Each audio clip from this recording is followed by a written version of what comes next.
இந்த இடத்துல பாத்தீங்கன்னா நீங்க சொல்லி அடிச்சு உங்களுடைய தொழில்ல இருந்து நீங்க ஒரு மிகப்பெரிய ஒரு பிரபலமாகுவதற்குண்டான ஒரு தருணமாக தான் இந்த மீன ராசி என்பர்களுக்கு இருக்க போகுது. யாரெல்லாம் உங்களுக்கு தொழிலே செய்ய தெரியாது, தொழில் செய்ய முடியாது உங்களால அப்படின்னு உங்களுக்கு முன்னாடி நின்னு சவால் விட்டுட்டு போனாங்களோ அவர்களுக்கு எல்லாருக்குமே இந்த செவ்வாய் பெயர்ச்சி அவங்க முன்னாடி கரிய பூசக்கூடிய ஒரு தருணமாக தான் இருக்கும். ஜென்ம சனி எந்த இடத்துல வேலை செய்யும்? ஏன்னா செவ்வாயினுடைய பார்வையும் சனியின் மீது விழறதுனால இந்த ஜென்ம சனி ஏதாவது தடைகளை கொடுக்குமா அப்படின்னு கேட்டீங்கன்னா, ஒரு அகலக்கால் வைக்காம நீங்க இந்த இடத்துல ரொம்ப கவனமாக செய்யணும். ஒரு லாட்டரி அடிச்சதுன்னா எவ்வளவு பெரிய சந்தோஷம் இருக்குமோ அந்த மாதிரியான ஒரு சந்தோஷத்தையும் ஒரு மகிழ்ச்சியான ஒரு தருணத்தையும். வணக்கம் நேர்களே, நான் உங்கள் ஆஸ்ட்ரோ பூர்ணா. இன்னைக்கு நாம பார்க்கக்கூடிய சிறப்பு பதிவு செவ்வாயினுடைய பெயர்ச்சி. செவ்வாய் பகவான் காலபுருஷனுக்கு 8ஆம் இடத்துல தன்னுடைய ஆட்சி வீடான அந்த விருச்சிக ராசியில இருக்கிறார். 8ஆம் தேதி 12வது மாதம் அந்த விருச்சிக ராசியிலிருந்து தனுர் ராசிக்கு பயிற்சியாகி போறார். இந்த தனுர் ராசிக்கு பயிற்சியாக கூடிய அந்த செவ்வாய் பகவான் கிட்டத்தட்ட 45 நாட்களுக்கு, அதாவது 16ஆம் தேதி ஜனவரி மாதம் வரைக்கும் அந்த தனுர் ராசியிலேயே இருக்கிறார். இந்த செவ்வாய் பயிற்சியாக கூடிய காலகட்டத்தில் இந்த செவ்வாயின் பார்வையில் 2 கிரகங்கள் இருக்கின்றன. அந்த பார்வை என்னென்னலாம் பாத்தீங்கன்னா, 4ஆம் பார்வையாக அந்த இடத்துல இருக்கக்கூடிய அந்த சனி பகவானை பார்க்கிறார். மீன ராசியில் இருக்கக்கூடிய அந்த சனி பகவானை பார்க்கிறார். 7ஆம் இடத்துல இருக்கக்கூடிய அந்த குரு பகவானை பார்க்கிறார். இந்த குரு பகவானின் பார்வையும் செவ்வாயினுடைய பார்வையில இருக்கிறதுனால சமசப்தம ஸ்தானத்துல, அதாவது குருமங்கள யோகத்தை கொடுக்கக்கூடிய ஒரு நேரமாக தான் இருக்க போகுது. அதே சமயம் இந்த சனியினுடைய பார்வையும் 10ஆம் பார்வையாக இந்த செவ்வாய் மீது படுறதுனால இந்த காலகட்டம் செவ்வாய் சனி சேர்க்கை அப்படின்றது பலமாக இருந்து ஒவ்வொரு ராசி என்பர்களுக்கும் என்ன மாதிரியான கோச்சார நிலவரப்படி பலன்களை கொடுக்க போகுது அப்படின்றத இந்த பதிவுல நம்ம தெளிவா பார்க்கலாம். இந்த சேனல்ல முதன்முறையா பாக்குறீங்க அப்படின்னா சப்ஸ்கிரைப் பண்ணிக்கோங்க. பெல் பட்டன்ல ஆல் ஆப்ஷன் சூஸ் பண்ணீங்கன்னா உங்களுக்கு என்னுடைய அடுத்தடுத்த பதிவுகள் நோட்டிபிகேஷனா வந்துட்டு இருக்கும். மீன ராசி அன்பர்களுக்கு 10ஆம் இடமான அந்த கர்மஸ்தானத்துல அந்த செவ்வாய் பயிற்சியாகி வர்றார். இந்த மீன ராசி அன்பர்களுக்கு கடினமான ஒரு போட்டிகள் அப்படின்றது கண்டிப்பாக இருக்கும். தொழில் ரீதியான போட்டிகள். இந்த இடத்துல பாத்தீங்கன்னா நீங்க சொல்லி அடிச்சு உங்களுடைய தொழில்ல இருந்து நீங்க ஒரு மிகப்பெரிய ஒரு பிரபலமாகுவதற்குண்டான ஒரு தருணமாக தான் இந்த மீன ராசி என்பர்களுக்கு இருக்க போகுது. இது நாள் வரைக்கும் மீன ராசி என்பர்கள் என்னுடைய வாழ்க்கையில இந்த மாதிரியான ஒரு சரிவை சந்திச்சதே இல்லை தொழில் ரீதியாக. ஏன்னா எல்லா விதமான தொழிலையும் நிறைய நாலேஜ் இருக்கக்கூடியவர்கள் நம்ம மீன ராசி என்பர்கள். ஏன்னா சிறு வயதிலிருந்தே நிறைய கஷ்டங்களை அனுபவித்து பிரச்சனைகளை பார்த்து எந்த இடத்துல நம்ம எப்படி சமாளிக்கணும் அப்படின்ற ஒரு டாக்டிக்ஸா இருக்கக்கூடிய ஒரு நபர்கள் தான் இந்த மீனராசி என்பர்கள். அப்படி இருக்கக்கூடிய அந்த மீனராசி என்பர்களுக்கே இந்த காலகட்டம் பாத்தீங்கன்னா ஒரு டஃப்பான ஒரு காலகட்டமாக தான் இருந்தது கடந்த காலத்துல. இப்போ இந்த செவ்வாயினுடைய பயிற்சி உங்களை அடிச்சு வெளியில எடுத்துட்டு வரக்கூடிய ஒரு தருணமாக தான் இருக்கும். யாரு இருக்கா என்னைய வெல்றதுக்கு அப்படின்னு சொல்லக்கூடிய அளவிற்கு சொல்லி உங்களுடைய தொழில்ல நீங்க அடிக்கக்கூடிய ஒரு தருணமாக இருக்கும். யாரெல்லாம் உங்களுக்கு தொழிலே செய்ய தெரியாது, தொழில் செய்ய முடியாது உங்களால அப்படின்னு உங்களுக்கு முன்னாடி நின்னு சவால் விட்டுட்டு போனாங்களோ அவர்களுக்கு எல்லாருக்குமே இந்த செவ்வாய் பெயர்ச்சி அவங்க முன்னாடி கரிய பூசக்கூடிய ஒரு தருணமாக தான் இருக்கும். அந்த தொழில்ல நீங்க மேலோங்கி வந்து உங்களுக்கு உண்டான வசதி வாய்ப்புகள், ஆடம்பரமான ஒரு வாழ்க்கை, இது எல்லாத்தையுமே அடையக்கூடிய ஒரு தருணமாக தான் இருக்க போகுது.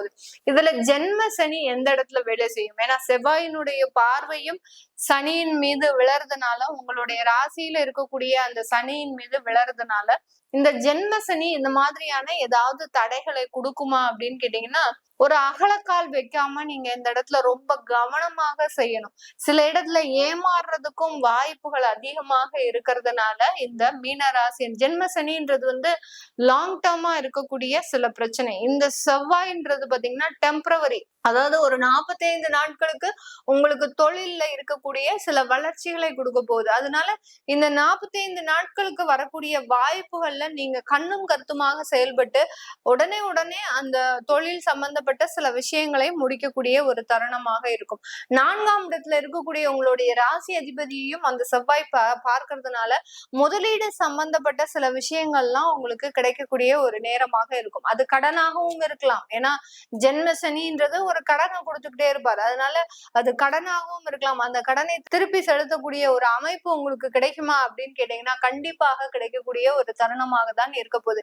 ஏன்னா இந்த மீனராசி என்பர்களுக்கு உங்களுடைய அந்த லாபாதிபதியும் அந்த சனி பகவான், அந்த லாபாதிபதியை அந்த செவ்வாய் பார்க்கறதுனால தொழில் ரீதியான ரிட்டர்ன்ஸ், ஏர்னிங்ஸ் அப்படின்றது அதிகப்படியாக இருக்கக்கூடிய ஒரு நேரமாக இருக்கும்.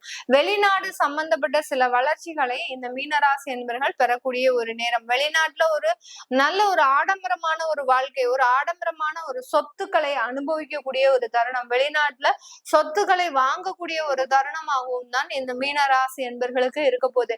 ஏன்னா மீனராசி என்பர்கள் வெளிநாட்டுக்கு போய் ஒரு 5-6 வருஷம் ஆயிடுச்சு. ஆனாலும் அங்க ஏதாவது ஒரு சொத்து வாங்கலாமான்ற ஒரு மன நெருடல் இருந்துகிட்டே இருக்கு. அதுல ஒரு தெளிவான ஒரு மனம் அப்படின்றது இல்ல, ஒரு தெளிவான ஒரு சிந்தனைன்றது இல்ல.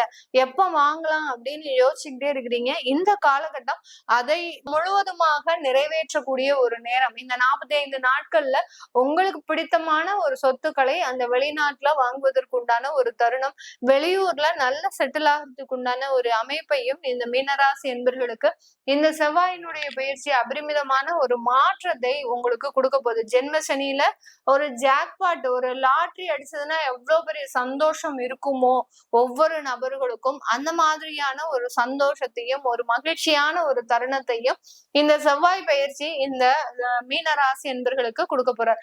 அடுத்து பாத்தீங்கன்னா இந்த செவ்வாய் இந்த மீனராசி என்பர்களுக்கு எந்த ஸ்தானத்தை சேர்ந்தவர் அப்படின்னு பார்க்கும்போது உங்களுடைய குடும்பஸ்தானம், அடுத்து தனஸ்தானம், அடுத்து வாக்குஸ்தானம், அடுத்து பாக்கியஸ்தானம், இந்த 4 இடத்திற்கும் சொந்தக்காரர் அந்த செவ்வாய் உங்களுடைய 10ஆம் இடத்துல இருக்கிறார். அப்படி இருக்கும்போது குடும்பம் சம்பந்தப்பட்ட சில பிரிவுகள்ல இருந்து வெளியில வரக்கூடிய ஒரு நேரம். கடந்த காலத்துல குடும்பத்துல இருந்து விலகி இருந்த இந்த மீனராசி என்பர்கள் மீண்டும் குடும்பத்தோட சேர்வதற்குண்டான ஒரு நேரம்.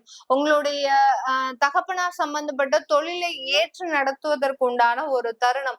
தொழில் ரீதியாக அந்த குடும்பத்துக்குள்ள நீங்க என்ட்ரி ஆகிறதுக்கு உண்டான ஒரு தருணம். கிட்டத்தட்ட ஒரு 5 வருடங்களுக்கு மேலாக பிரிந்து இருந்த இந்த மீனராசி என்பர்கள் மீண்டும் அந்த குடும்பத்தோட சேர்வதற்குண்டான ஒரு முழு அமைப்பையும் இந்த மீனராசி என்பர்களுக்கு இந்த செவ்வாய் பயிற்சி கொடுக்க போகுது.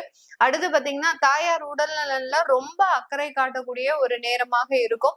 அடுத்து அவர்கள் மூலமாக வரக்கூடிய சொத்துக்கள்னாலையும் நிறைய வளர்ச்சிகள் ஏற்படக்கூடிய ஒரு தருணமாகவும் தான் இந்த மீனராசி என்பர்களுக்கு இருக்க போகுது. அதனால இந்த குடும்ப ரீதியான சில வளர்ச்சிகளை மிகவும் ஒரு மகிழ்ச்சிகரமாக சந்திப்பதற்குண்டான ஒரு தருணமாக தான் இருக்க போகுது. இந்த மீனராசி என்பர்களினுடைய குழந்தைகளினுடைய வளர்ச்சி அப்படின்றது அபரிமிதமாக இருக்கும். அவர்கள் நினைத்த இடத்துல நினைத்த விஷயங்களை சாதிப்பதற்குண்டான ஒரு தருணம். உங்களுடைய குழந்தைகள் விளையாட்டு துறையில இருக்கிறாங்க அப்படின்ற பட்சத்துல அந்த விளையாட்டுல மிகப்பெரிய ஒரு பேரும் புகழும் அடைவதற்குண்டான ஒரு தருணமாகவும், இன்னாருடைய குழந்தை அப்படின்னு சொல்றதுக்கு பதிலா இந்த குழந்தையினுடைய பெற்றோர் அப்படின்ற ஒரு பேரை நீங்க வாங்குவதற்குண்டான ஒரு தருணமாகவும் தான் இந்த மீன ராசி என்பவர்களுக்கு இருக்கு. உங்களுக்கு பின்னாடி நிறைய கடன்கள் இருக்கலாம், தேவையில்லாத ஒரு பிரச்சனைகள் இருக்கலாம். அது எல்லாத்தையுமே தாண்டி இந்த செவ்வாய் பயிற்சி உங்களுக்கு சமுதாயத்துல ஒரு நேம் ஃபேம கொடுக்கறதுக்கு உண்டான ஒரு நேரமாக தான் இருக்க போகுது.